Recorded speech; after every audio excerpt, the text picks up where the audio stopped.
Bueno, yo estoy encantado de estar aquí con vosotros. Nos podemos tratar de tú.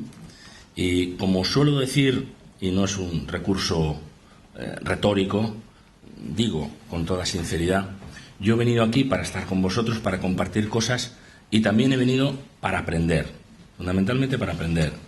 Porque donde vas, si vas con actitud de llevarte lo mejor, siempre aprendes. Aprendes de las personas, aprendes de su bonomía, allí donde la haya, yo no tengo duda que aquí la hay, y aprendes también de comunicación y aprendes lecciones. A mí me gusta contar siempre, a mí siempre me ha gustado escuchar, y no comunica bien, permitirme que lo diga casi a modo de consejo, si me permitís que sea así, solo comunica bien aquel que escucha. Eso ya lo decía Plutarco en la antigüedad. Pero es algo que podemos comprobar aquí esta mañana y cada uno de vosotros en el ambiente en el que estéis. Hay que escuchar, porque en ese momento entiendes mejor a quién le estás hablando, qué es lo que necesita, qué es lo que quiere escuchar, en qué estado emocional se encuentra, y hay que tener en cuenta todo eso para comunicar. No es lo mismo hablar a las 10 de la mañana, como ahora mismo, que a las 7 de la tarde, pues porque las personas están más cansadas, porque un día tan duro de calor como hoy, pues probablemente deja a las personas menos receptivas a la hora de recibir la comunicación. No es lo mismo hablar a unas personas que están viviendo una situación muy tensionada, como vosotros imagino que en el ámbito de la escuela de caridad, o la escuela de los directivos es igual, lo están viviendo. No es lo mismo hablar para unos empleados de unas empresas que están viviendo un ERE que otros que están celebrando los beneficios, no es exactamente lo mismo, etcétera, etcétera. A mí me ha gustado siempre escuchar, no por curiosidad, no porque no soy un cotilla, no por eso, pero siempre tenía la intuición de que había que escuchar, probablemente porque lo aprendí de mi padre, que era un católico progresista muy intenso y muy comprometido, y él, que era un buen comunicador, siempre escuchaba, siempre dialogaba, siempre hablaba con las personas. Pero a mí me llevó eso a que cuando terminaban los telediarios, en Televisión Española, atendía a los teléfonos, los que podía. Cuando termina un telediario no os podéis imaginar el fragor telefónico que se organiza. Suenan todos los teléfonos. Unas personas para protestar, otras para felicitar, pocas, otros para pedir datos.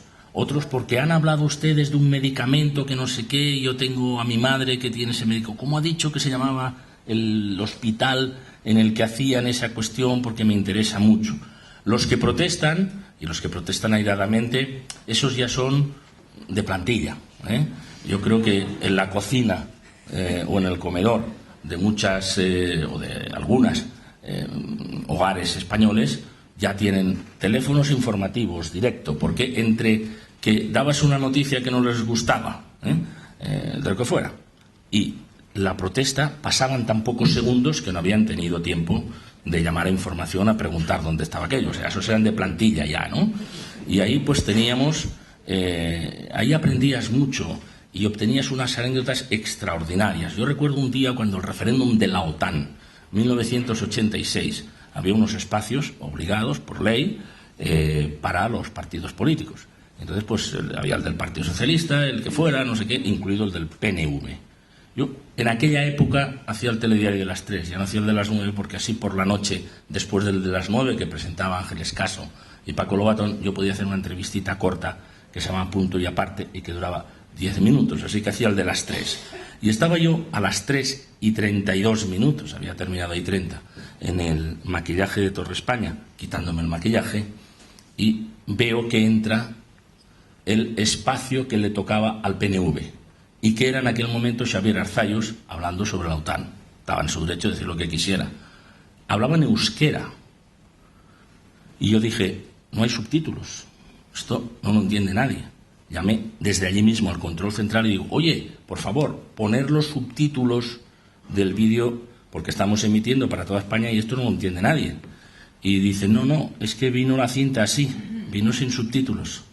Y hubo que aguantar 10 minutos en euskera a las 3 de la tarde, hora de máxima audiencia, hablando el señor sobre la OTAN. Yo ya comprendí que Arzallus no quería que se entendiera su posición. Por eso lo hizo, porque él era favorable a la OTAN y no quería que se entendiera que era... Evidentemente era eso, pero claro, aquel día el fragor telefónico ya no es que se oyera desde varias plantas, es que los teléfonos, de verdad, o lo he soñado, pero saltaban con la energía que tenía. Entonces llamaban unos, oiga usted, ¿qué tal?, etcétera. Yo iba atendiendo teléfonos, allí no quedaba casi nadie, y aquel día para mí fue una fiesta, porque aparte de que estaba un poquito conmocionado porque tampoco era correcto, pero estaba en su derecho, no se le podía decir que legalmente no fuera correcto. Aprendí las formas distintas de protestar que hay. Hay quien insultaba directamente, hay quien respetuosamente decía, mire, por favor, que entre los subtítulos a modo de karaoke porque no entendemos nada, etcétera. Pero la mejor fue una señora de Málaga, con una ironía, de Málaga, muy bien, con una ironía y con una simpatía y con una inteligencia natural extraordinaria que no paraba yo de felicitarla, y ella seguía con su protesta irónica, que me decía, mire usted, que quizá han equivocado de programación.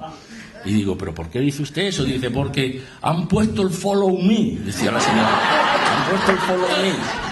Y mi niño ve cada día el follow me y no lo puede seguir hoy. Digo, oiga, señora, usted ya sabe que el follow me, en primer lugar, no lo damos en la primera cadena, que es donde usted está viendo el supuesto follow me, sino que es en la segunda. Sabe que no es a las 3:30 de la tarde, que es a las 6, cuando sale el niño del cole, pero usted está protestando con un arte extraordinario, ¿no?, que yo realmente la admiro. Así que aprendí aquella tarde formas distintas de protestar. Las hay inteligentes, como el caso de la señora de Málaga, y encima graciosas, y las hay airadas, y las hay de desahogo, etcétera, etcétera, ¿no? Yo me convertí, de todos modos, a la fe de escuchar y de recomendarla a la hora de comunicar, en una conferencia en Barbastro. ¿Hay aquí alguien de la provincia de Huesca o de Aragón? Pocos, somos pocos. Yo, levanto la mano, yo. Bueno, pues de Barbastro, al lado de Barbastro, un pueblo se llama Estadilla, y de ahí viene mi apellido Campo. Me invitaron, cuando hacía el telediario, a una conferencia en Barbastro, y aprendí mucho. Y nos sacó de un error muy importante un señor que había allí. Bueno, hubo la conferencia normal, hubo diálogo, yo espero que aquí lo haya también. Trataré de ser breve para que después podamos avanzar en vuestras, incluso completar la conferencia, depende de los grados de interés que vosotros tengáis sobre algunas cosas. Y aquel señor tomó la palabra, y con la franqueza expositiva que nos gastamos por la zona, que hay muy pocos matices, dijo, oiga, señor Campo, los telediarios que hacen ustedes los hacen para otro tipo de personas, ¿verdad? Para nosotros no. Y, hombre, no sé qué quiere decir con eso, y a mí me gustaría entenderlo. Dice, se lo voy a contar. Mire, nosotros somos agricultores, casi todos los que estamos aquí, vivimos directa o indirectamente del campo. Tenemos una sequía terrible desde hace 2 años. Vemos el telediario con esperanza a ver si nos dan ustedes una buena noticia. Y cuando llega el tiempo, aparece la chica gallega esa que tienen ustedes. ¿Se acuerdan que teníamos una gallega ahí, Pilar Sanjurjo, que daba el tiempo? Y cuando llega el tiempo dice, buenas noticias, sol radiante, altas temperaturas, todos a la playa, magnífico fin de semana. Yo deduzco que ustedes los telediarios los hacen para otras personas, para nosotros no. Yo le dije, mire, tiene usted toda la razón, le pido disculpas y trataré de arreglarlo, lo que esté en mi mano. Efectivamente, y el lunes a Torre España llamé al director de informativos, le conté, me dijo a las 6 en mi despacho. Y a las 6 estaba yo en su despacho y allí me tenía formado a todos los meteorólogos. A ver, cuéntales lo de Barbastro. Bueno, y lo arreglamos, ¿no? O por lo menos se arregló por un tiempo, ¿no? Pero yo me quedé muy preocupado y a la vez muy impactado por el hecho. Vamos a ver. Estábamos cometiendo, señores, un error profesional gravísimo. Nos dirigimos a toda la audiencia y habíamos segregado a una parte a la que no atendíamos. Probablemente la ofendíamos. Y nos sacó del error un señor de Barbastro. Yo me quedé preocupado por 2 cosas. Primero, ¿cuántas licenciaturas sumamos los aquí presentes? ¿Cuántos doctorados? ¿Cuánto acumulamos? Hoy allí, licenciados en periodismo, en física, que muchos de los meteorólogos son licenciados en física, y con todo este capital académico, nosotros cometemos un error brutal y nadie nos lo ha advertido. Por lo tanto, mal.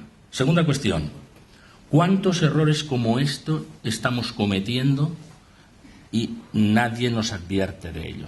porque ahora ya me generó una gran inseguridad. Seguramente estamos cometiendo muchos errores como este, pero si no vamos a escuchar, si no ponemos el oído, no nos lo van a advertir. Por lo tanto, yo quisiera decirles esto. Una, hay que escuchar y no hay que confundir el conocer la audiencia televisiva, la audiencia política, la audiencia social, la que queráis. Una cosa es conocer la audiencia y otra cosa es escuchar. Así que nosotros, de cualquier programa de televisión de ayer por la noche, llamas por teléfono, donde yo sé que hay que llamar, de un departamento de audiencias, y nos dirán si el programa, el que fuera, eso que me habíais contado por aquí, me decías tú de una miniserie sobre Mario Conde, pues sabremos cuántas personas lo siguieron, si se vio más en Andalucía que en Cataluña, en Galicia que en Canarias, si mayores de 45 años, si menos, más mujeres que hombres, no sé qué, estrato social, más pueblos, ciudades, todo eso lo sabemos. Eso es conocer la audiencia, eso no es escuchar la audiencia. Escuchar es ponerse a tiro del señor de Barbastro. Yo me pongo a tiro con ustedes. Díganme, háblenme, díganme cualquier crítica, díganme cualquier cosa, porque yo aprenderé también y aprenderemos todos. Y creo que es muy importante escuchar. Es el otro consejo, si me permiten, o el fundamental que yo quería plantearles en este momento. Hago una pequeña reflexión. Me pedía Marisa y hablamos con los organizadores de este encuentro. Yo sé que aquí hay dos grupos, porque lo he preguntado, unos que vienen de la Escuela de Directivos, otros que vienen de la Escuela de Caridad. Estamos hablando básicamente de comunicación. Y la comunicación es la asignatura pendiente que tenemos en este país. Tenemos otras, pero desde luego, para lo que estamos hablando hoy, la comunicación es algo que no nos han enseñado, lo cual no quiere decir que no tengamos grandes comunicadores. Claro que hay excepciones, en todo lo hay, pero no de una forma natural. ¿Ustedes saben por qué? Pues por una cuestión que está en el sistema educativo. Los niños y las niñas españoles, cuando éramos pequeños, no salíamos a la pizarra. A diferencia, no vencíamos desde niños el miedo escénico. Y entonces la gente tiene miedo a comunicar. No teníamos normalmente exámenes orales. Cuando teníamos alguno, odiábamos al profesor y pensamos que aquel era el peor. Y aquel profesor nos estaba haciendo el mejor favor que podía hacer. Porque después de mayores, en la vida, necesitamos la comunicación todos los días, no para dar una conferencia, que no damos conferencias todos los días, algunos sí, pero vamos, no es normal. Es que utilizamos la comunicación en todo en la vida, en lo elemental, en la vida de una empresa, en una organización como esta, en cualquiera. Los americanos, que son aficionados a abrir las puertas de sus empresas por lo menos un día al año y llevar a sus hijos, y les permiten estar por allí corriendo, trabajando. Mientras los padres trabajan, los niños ya contratan para aquel día, si son muy pequeñitos, unos payasos, y si no, pues una especie de cuidadores que les entretienen con unos juegos, pero quieren que vivan unas cuantas horas del día laboral con sus padres, cosa que está francamente muy bien. También lo hacen las empresas americanas en España.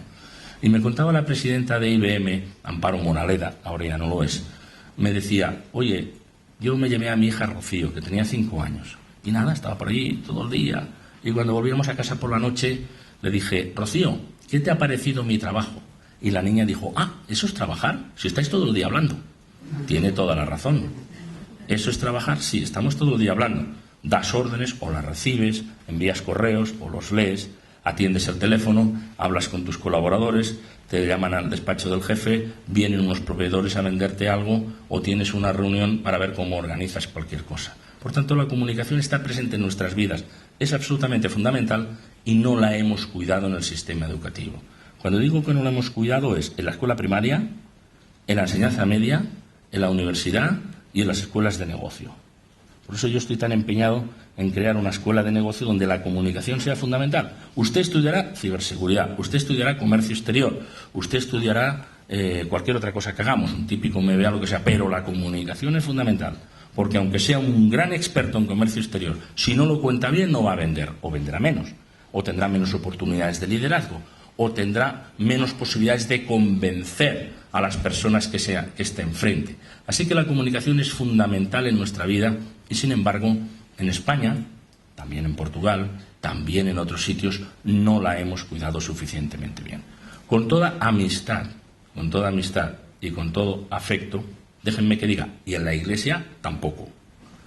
Yo ya sé que hay órdenes religiosas que lo cuidan especialmente. Los jesuitas, los dominicos, que es la orden de los predicadores, o sacerdotes normal. Yo, padre Mosén Francisco, que era el sacerdote de mi pueblo, todavía tiene mi familia y yo particularmente relación con él, que era el subdirector, ahora ya jubiladísimo, del colegio episcopal en Lleida, pues era un gran orador. Tuve la desgracia de perder una hermana joven y yo sé cómo él conformó a mis padres. Y yo sé del discurso, del sermón extraordinario que hizo en aquella iglesia de Barcelona. Yo sinceramente no lo escuché porque estaba suficientemente conmocionado por el hecho como para no seguirlo. Pero amigos míos, periodistas, que vinieron desde Madrid para acompañarme aquel día, me dijeron, qué extraordinario el sermón que ha hecho este sacerdote.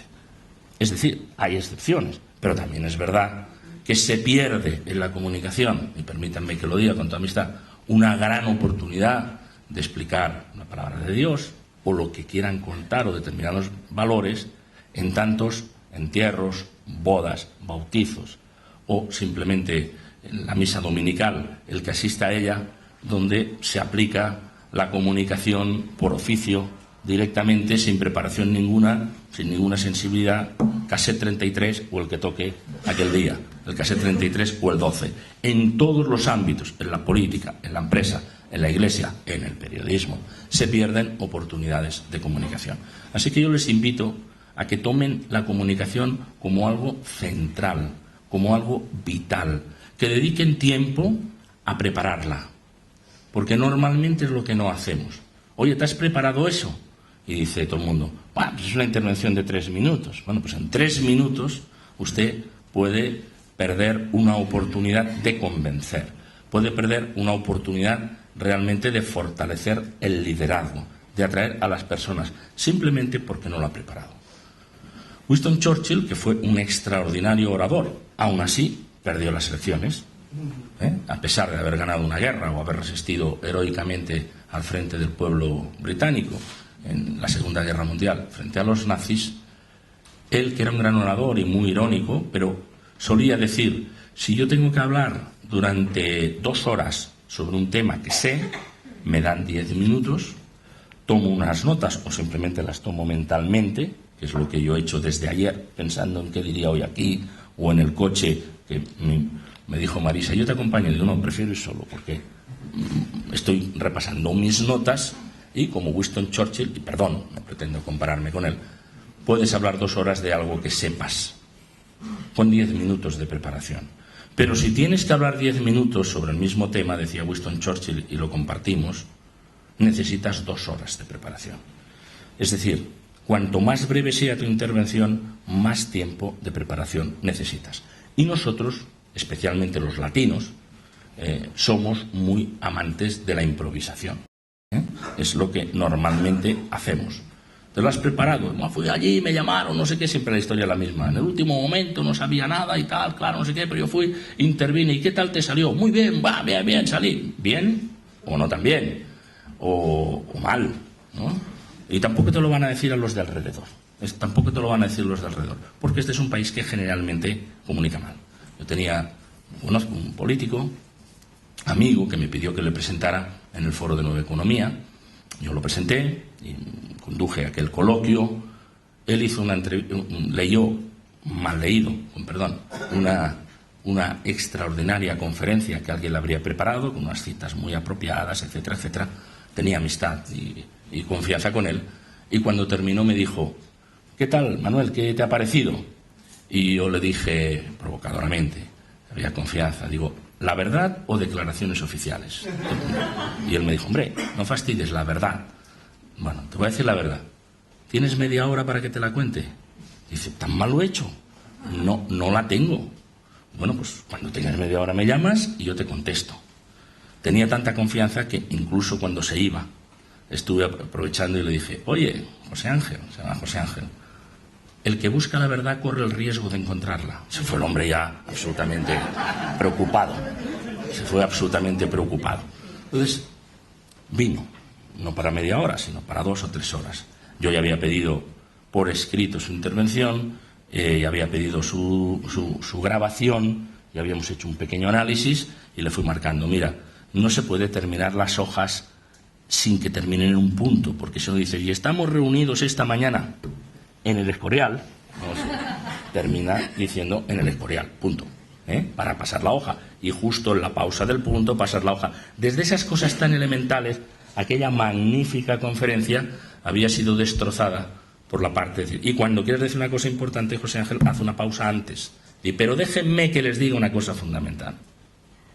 La comunicación es el aliado extraordinario que necesitamos para ser eficaces. Si yo lo digo todo seguido, déjenme que les diga una cosa fundamental, la comunicación es un aliado extraordinario que tenemos, no requiere lo mismo. Si yo hago una pausa y digo, déjenme que les diga una cosa fundamental.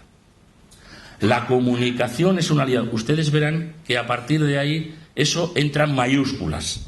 Y además si eres capaz de cambiar el tono, dices, déjenme que les diga una cosa fundamental.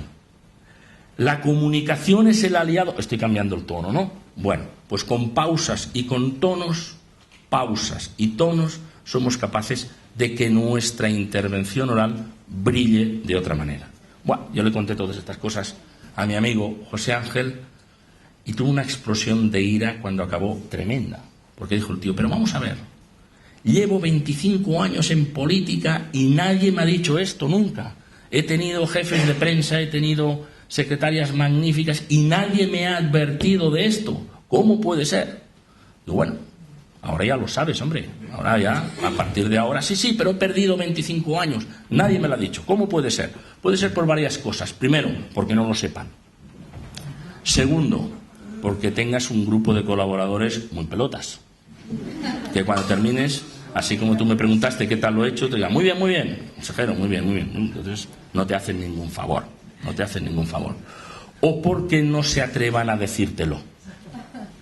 Ya se fue el hombre preocupado y bueno, tuvo un choque directo con alguien. Pero créanme, hay muchos directivos, muchos responsables, no hace falta que sean presidentes de empresa, ni de comunidad autónoma, ni que sean tal, que terminan su vida profesional y nunca han tenido nadie que les hable con sinceridad y con conocimiento de causa para decirle, mira, no leas así, haz puntos, pon entonación, mírate las pausas, dale la importancia a la comunicación, dedica un tiempo importante a prepararlo,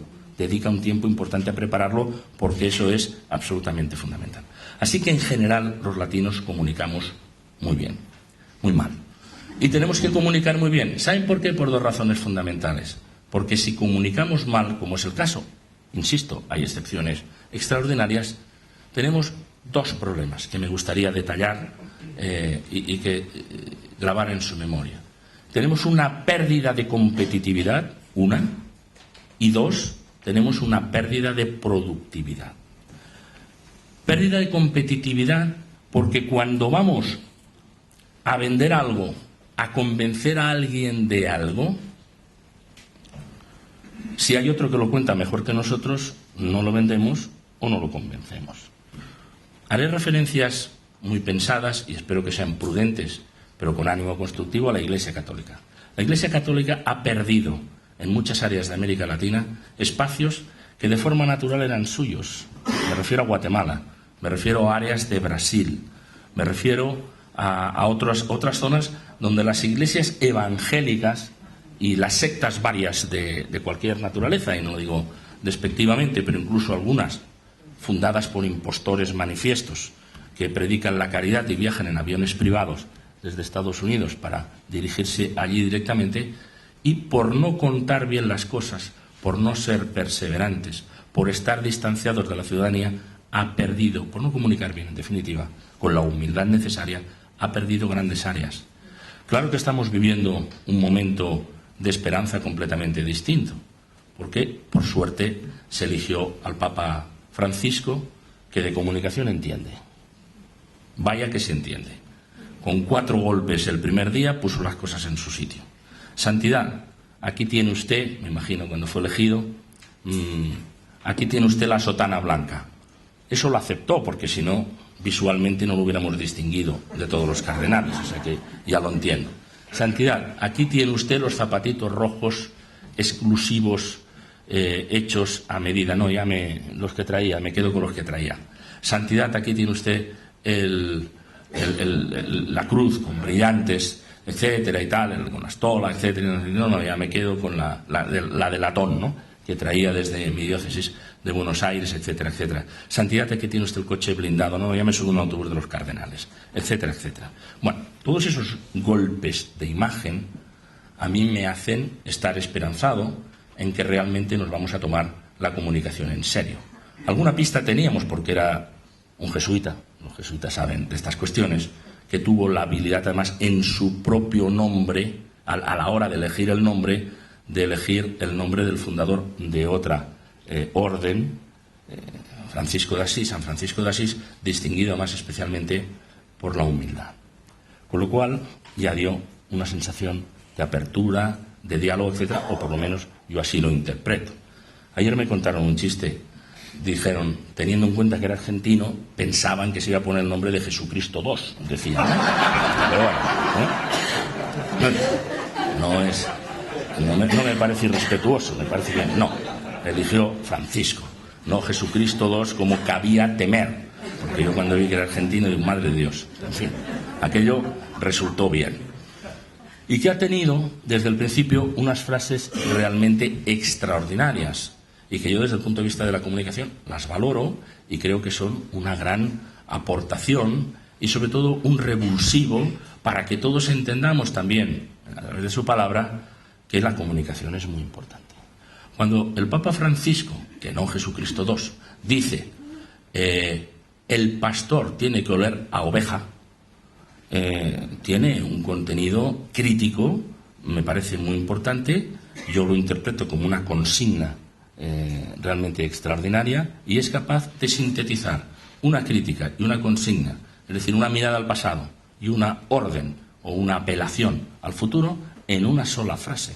El pastor tiene que oler a oveja. Yo estaba hace pocas semanas en Bogotá hablando con una universidad con relación a la escuela de negocios esta que impulso en la Uniagustiniana, en la Universidad Uniagustiniana. Y les pregunté, yo siempre pregunto, porque voy a escuchar, ¿cómo ha sido el impacto aquí del Papa Francisco, etcétera? Dijeron, hombre, no sabemos todavía exactamente, pero claro, el año pasado hacíamos unos ejercicios para docentes y se apuntaron 30 personas y este año vamos por 270. Entonces, bueno, algo pasará. Oiga, ¿y ven ustedes las iglesias más llenas? No lo sé. Lo importante no es que se llenen más las iglesias, sino sobre todo que el discurso se renueve, que se comunique mejor, me permito decir, y que se entiendan mejor las cosas. El Papa Francisco también lo pasará mal, porque también tiene sus enemigos, enemigos graves. Yo ya he leído cuando le dicen que deje de hacer de párroco y que comience a hacer de papa. Y eso no lo han dicho los del Partido Comunista, lo han dicho los de su casa, por decirlo así, que es una manera de criticarle, evidentemente. Y tiene muchos problemas que arreglar allí. Y está el famoso Instituto Opere Religione, la banca vaticana, que, en fin, ahí están los acontecimientos con el arzobispo huyendo con 20 millones de euros, si no recuerdo mal, según las noticias. ¿Perdón? No era arzobispo, prelado, monseñor. Bueno, como si hubiera sido... La categoría en este caso no es determinante. El hecho de que con un avión privado se vaya de Suiza con 20 millones de euros merecía que dice usted, el prelado se llamara Bárcenas, ¿no? Tal como lo está usted diciendo en este momento, ¿no? Sea el que sea. Es decir, el Papa va a tener muchos problemas, pero yo entiendo que su alianza con la comunicación va a ser determinante y que está en perfecta relación con lo que yo estoy aquí tratando de traer. Yo, hasta donde he investigado un poco por referencias de prensa o por personas que han tenido la oportunidad de acercarse a él, por eso te interrogué tanto, tan hábilmente como pude, pero Marisa cuenta poco, es una detenida en el marco de la amistad que cuenta poco. Yo tengo entendido que el Papa ya se alió muy seriamente con la comunicación, porque ¿por qué de pronto aparece él entre el cardenal de Sao Paulo, que parece que tenía más posibilidades, entre el cardenal de Boston o el cardenal Angelo Sodano, creo que se llamaba, de Milán, etcétera, que parecía que eran unos tres favoritos. Scola, Sodano era el anterior, del secretario de Estado, efectivamente. Bien, entre el de Milán, el de Sao Paulo o el de Boston. ¿Por qué apareció él? Debe haber muchísimas razones. Yo dije en la radio una interpretación. No, miren, yo creo, según le he escuchado al cardenal Ortega de La Habana, o le he leído, que él dijo, hizo tal intervención en 5 minutos, de nuevo 5 minutos, que probablemente llevaba algunos años preparando la intervención de los 5 minutos en las congregaciones previas al cónclave, que quedó absolutamente impactado. Y dice el cardenal Ortega, a mí me impresionó de tal modo que yo le pedí aquellas notas, y por cierto están publicadas, según tengo entendido, en la web de la diócesis de La Habana, ¿no? Bueno, las intervenciones previas del Papa Francisco fueron de tal intensidad, de tal capacidad de acercamiento a los problemas reales y al cuerpo electoral que había allí, diciendo, señores, yo vengo de los confines del mundo y además vengo de los confines de la Iglesia, que yo estoy seguro que la comunicación fue un aliado extraordinario para él, lo es, lo será, y creo que es una extraordinaria noticia a partir de ahí. Bueno, yo creo que tenemos que sintonizar con esa situación y creo que está en perfecta coherencia con las cosas que estoy planteando.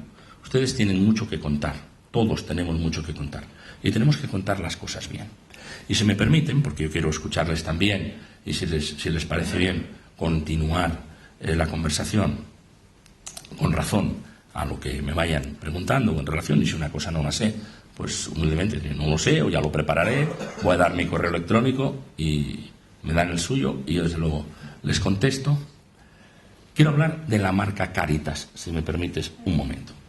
Yo creo que vosotros tenéis una marca realmente extraordinaria y una marca cuesta mucho construirla, muchísimo. Cuesta mucho construir una marca y es muy fácil dañarla. Entonces estáis manejando un tesoro de extraordinario valor y yo sé que lo sabéis, pero dejadme que os diga desde fuera, yo simplemente soy un fan, como he dicho, y lo cito en cito algunas de las informaciones que me pasa Marisa que me parecen relevantes y suelo decir que en España, cuando incluso en el extranjero, en conferencias, en Quito, en Bogotá o en Santo Domingo recientemente, me preguntaban, oye, ¿cómo España aguanta con tantos millones de parados, etcétera? Bueno, yo creo que hay 3 razones fundamentales para que aguantemos esta situación tan difícil. En primer lugar, cito a la familia, porque todos en nuestra familia pues tenemos algunas personas cercanas en paro y todas las familias estamos sosteniendo a algún familiar, o la mayor parte, en total o parcialmente. Desde luego me consta que es así y en mi casa también. En segundo lugar, por la economía sumergida. La economía sumergida existe. No quito ningún problema social. El otro día yo estaba comprobando, yo soy sociólogo, como ha dicho Marisa, además del Departamento de Economía Aplicada, y hay que ir a ver los datos.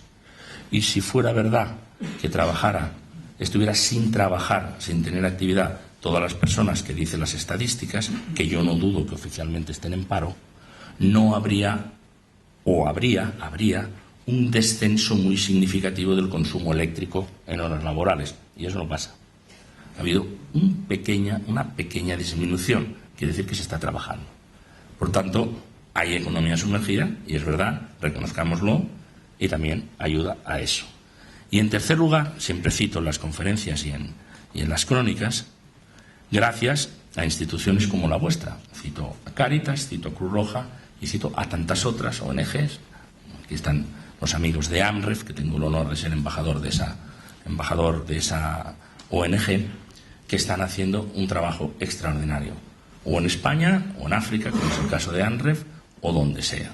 Entonces, en esa defensa, en ese paliativo, digámoslo así, de la gravísima situación social, vosotros jugáis un papel absolutamente fundamental. Si me permitís, visto desde fuera y someto a consideración. En primer lugar, por el trabajo directo que hacéis. Sin vosotros mucha gente no comería o no se vestiría. Esa es la razón. Y no sois los únicos en hacerlo. También muchos ayuntamientos están haciendo un trabajo social absolutamente extraordinario. No todos, o no todos con la misma intensidad, pero lo están haciendo. Pero más allá de todo eso, que ya es importantísimo, y con eso ya habría como para extender una felicitación absolutamente entusiasta, por otra razón importante, porque vivimos en una situación en el mundo en que la crisis económica en este país y en otros países ha dañado los referentes. Cuando salíamos de la transición, la política, los políticos, los medios de comunicación y otras instituciones estábamos en la banda alta de la consideración popular, según las encuestas del CIS. Y ahora estamos en la banda baja. Yo lo digo a mis colegas, como ha citado en la presentación, soy el presidente de la Academia de Televisión, y cuando lo digo públicamente, pues no oculto que hay compañeros que se molestan. Oye, ¿pero por qué? Digo, no, yo simplemente digo que si a la salida de la transición los periodistas estamos en la banda alta de la consideración popular y ahora estamos en la banda baja, algo habremos hecho mal. Por lo tanto, eso merece una autocrítica. Tenemos que revisar a qué se debe nuestra pérdida de credibilidad. Probablemente unos medios se han atrincherado mucho, algunos periodistas se han atrincherado mucho, hasta el punto de que empieza una tertulia y yo ya sé a quién va a atacar cada uno de los que está allí y quién va a defender, y vosotros también, etcétera, etcétera. O revisamos esa credibilidad de nuestros medios, de nuestra propia posición como medios y como profesionales, o si no, seguiremos perdiendo credibilidad y seguiremos en la parte baja de la consideración popular. Es verdad que los políticos están por debajo nuestro, pero para mí ese es escaso consuelo.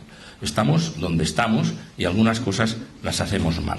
Ya los políticos asumirán su responsabilidad y nosotros asumiremos la nuestra y debemos hacerlo. Pero como se ha perdido credibilidad en el ámbito de los medios de comunicación, como se han perdido muchos políticos como referencia, y espero que lo recuperen, porque es bueno para el sistema democrático y es bueno para el país, como lo han perdido los bancos por méritos propios, como lo han perdido algunas empresas y otras no, que hacen un trabajo francamente admirable, como se ha perdido credibilidad y referencia con Europa, y ese es mal negocio, porque Europa nos puede desencantar, pero sin Europa probablemente estaríamos peor, etcétera, etcétera. La ciudadanía necesita puntos de referencia sólidos. Y vosotros, entre otros, sois un punto de referencia sólido. Por tanto, yo creo que es muy importante la función de Cáritas en lo que hace directamente, pero también en la percepción popular de que ahí hay esta entidad y otras que en un momento de desconcierto, en un momento de debilidad de otros referentes, ese es un referente firme, ese es un referente importante. Y hay que mantenerlo. Y la marca hay que construirla, y vosotros habéis hecho una construcción extraordinaria, pero hay que conservarla. Y debemos tener todos un sentido de la responsabilidad, si me permitís que lo diga así, muy alto. Yo creo que cualquiera que toma la palabra, como yo estoy haciendo en este momento, porque me habéis dado esta oportunidad, a través, y vosotros me estáis haciendo el regalo de vuestra atención y el regalo de vuestro tiempo, todo el mundo que toma la palabra en público y se le concede el honor y el privilegio de hablar en un micrófono, se le debe exigir al mismo tiempo un sentido de la responsabilidad importante. Luego podéis estar de acuerdo con algunas de las opiniones o no, porque el mundo es libre, pero es muy importante que haya ese ejercicio de responsabilidad. Del mismo modo, permitirme que os diga que quien habla en nombre de una institución, y además tan prestigiosa y además tan importante como referente en este momento particular de la historia de España, en el mundo, es muy importante que la use con la prudencia necesaria, no pretendo dar lecciones, pero que la use con la prudencia necesaria, sabiendo que está manejando un tesoro de cristal. Un tesoro de cristal. Sin ir más lejos, hace 25 minutos o 45 minutos estábamos hablando Marisa, Alfonso y yo, por un documental que queremos hacer entre Cáritas y AMREF. Y estábamos pensando quiénes eran los patrocinadores. Hoy encontrar en España un patrocinador es muy complicado. Y ha salido la particularidad de decir, oye, pues ¿por qué no lo hacemos con una marca de cervezas que probablemente estaría dispuesto?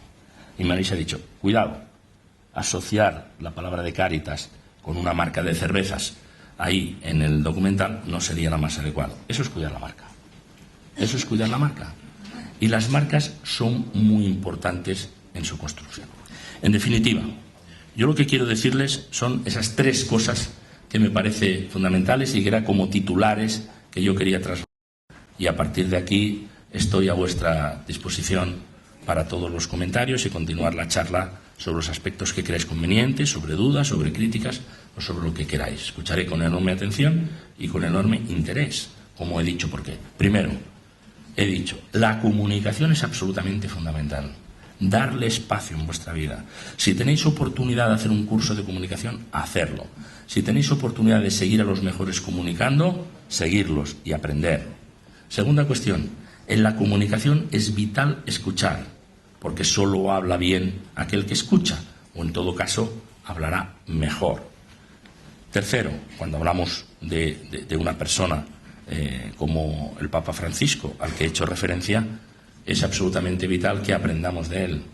En cada una de sus frases, yo he citado una, he citado, el pastor debe oler a oveja. Pero a mí no se me escapa, Marisa, cuando el Papa dice, riñe prácticamente, amablemente a los párrocos que no quieren bautizar a los hijos de las madres solteras y que les hace una reflexión.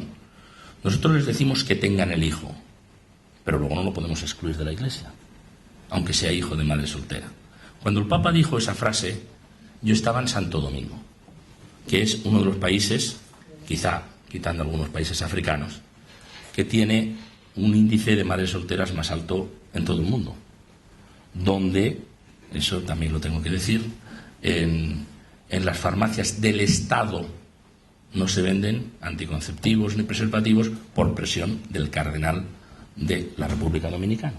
Lo tenemos que decir porque es verdad. Y ahí hay una polémica muy organizada sobre la cuestión, a pesar de que estamos en esa situación y con un nivel de promiscuidad muy alto y con un avance de enfermedad del SIDA realmente muy alto. No podéis imaginar el impacto que produjo esa frase del Papa. Yo tuve oportunidad de comentarla personalmente con el presidente de la República Dominicana, Danilo Medina, al cual conocía, que es un hombre católico, y estamos hablando del impacto de este Papa. Y yo me permití decirle, con un puntito de atrevimiento, le dije, presidente, ahí tienes un aliado. El Papa va a ser un aliado para arreglar muchas de estas cosas. Y dijo, sin duda alguna, es un aliado, y así lo entiendo.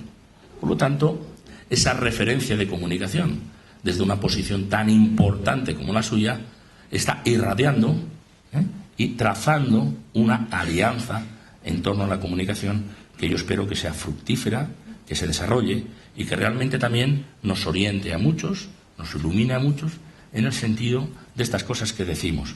Hay que escuchar, hay que estar cerca de la base, hay que aliarse con la comunicación y hay que cuidar la marca. Y la marca, la que sea. Zara, tendrán que cuidar la marca Zara, pues los empleados de Zara. Y Cáritas tendrá que cuidarla los empleados y los voluntarios de Cáritas. Porque es absolutamente fundamental para tener esos puntos de referencia. Eso es lo que yo quería trasladaros. Quería trasladaros estas ideas, quería trasladaros estos titulares y quería, como he dicho, venir a escuchar y aprender. Así que con mucho gusto yo quedo a disposición de que vosotros digáis lo que sea conveniente. Veo que ya hay palabras, con lo cual estamos muy bien. Gracias por escucharme y vamos a ello.